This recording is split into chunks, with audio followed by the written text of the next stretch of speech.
Welcome back to your weekly Tiger Paws. I'm Callie Murphy. And I'm Randa Simpson. More than 100 international students on campus are citizens of China. The Chinese New Year celebration is a big event at the International House. We will bring you more on that story, but first. UWA Integrated Marketing Communication students competed against 33 other universities at the 2015 Southeast Journalism Conference and brought back a record number of awards. Now to Callie with more. Here at the 29th Annual Southeast Journalism Conference, students compete in on-site competitions and were awarded for being the best in the South. Friday morning, attendees listened to panelists speak about the theme of journalism in the age of disclosure. During the panel, several students began one of 17 on-site competitions. A veteran of SEJC, Jordan Story, is giving us an inside scoop on how to succeed. Go into it and have fun. Don't be nervous. Ask a lot of questions. The more confident you are, the better you're going to do. In confidence, it was.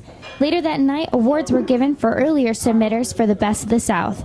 UWA had 3 first-place wins in TV news reporting, Best Journalism Research Paper, and Best Public Service Journalism. Also, UWA students received recognition in 5 other categories.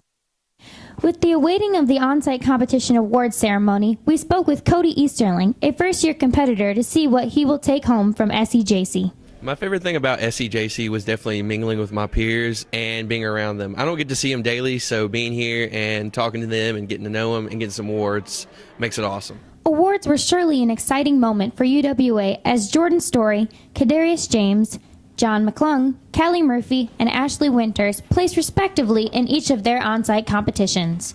During the ceremony, ABC Southern Bureau reporter Steve Osunsami spoke to attendees about his journey in journalism and gave future reporters the how-to of reporting. With the weekend wrapping up, it's safe to say UWA is very pleased with receiving a grand total of 11 awards. Callie Murphy, Atlanta, Georgia, Studio 96.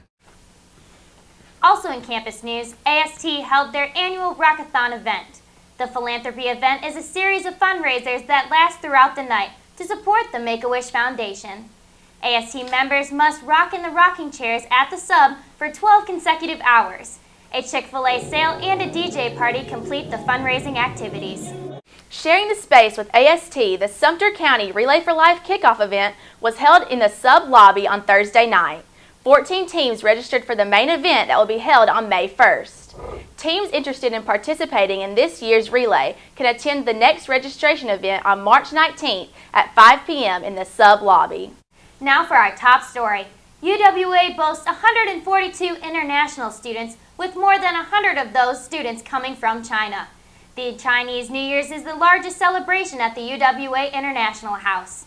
Now to Paige Ip to find out more. Students from all over the world gathered this past Thursday at the International House to celebrate Chinese New Year and bring in the Year of the Goat. 新年快乐 Happy New Year! 新年快乐! 新年快乐 Chinese New Year is a lunar holiday, which means it goes in correlation with the moon, and is also one of the biggest holidays celebrated in China. Tonight went beautifully. The dancers were gorgeous. The food was wonderful. The camaraderie between all of our internationals was just terrific. And we wanted our students to have just a taste of being at home instead of being able to go home.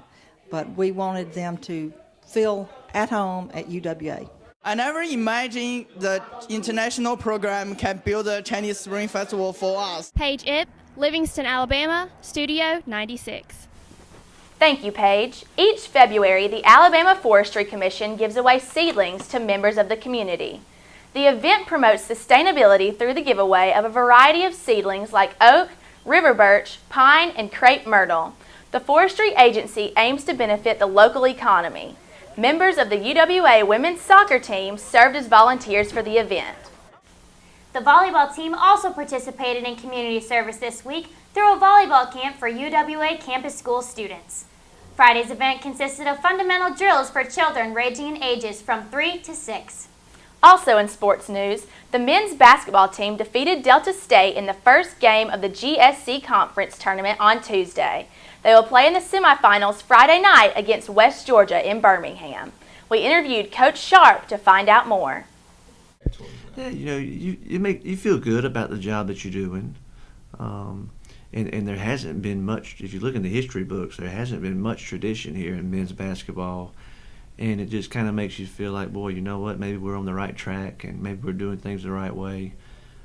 It's always tough when you're a new coach like I am with new players. You're not really sure sometimes how it's going to work out that first year. But here lately, especially second semester, we've the team has kind of clicked, and guys have accepted their roles and the spots that they're in, and have embraced those roles, and our team has benefited from it. Now for a look at the forecast in Livingston next week. Brooke, are we finally going to warm up? Well, Callie, I have good news and bad news. Livingston is going to warm up this week with highs in the low to mid 60s, but there is a chance of rain every day next week. Maybe spring is finally in the air. Now back to you guys. Thanks, Brooke.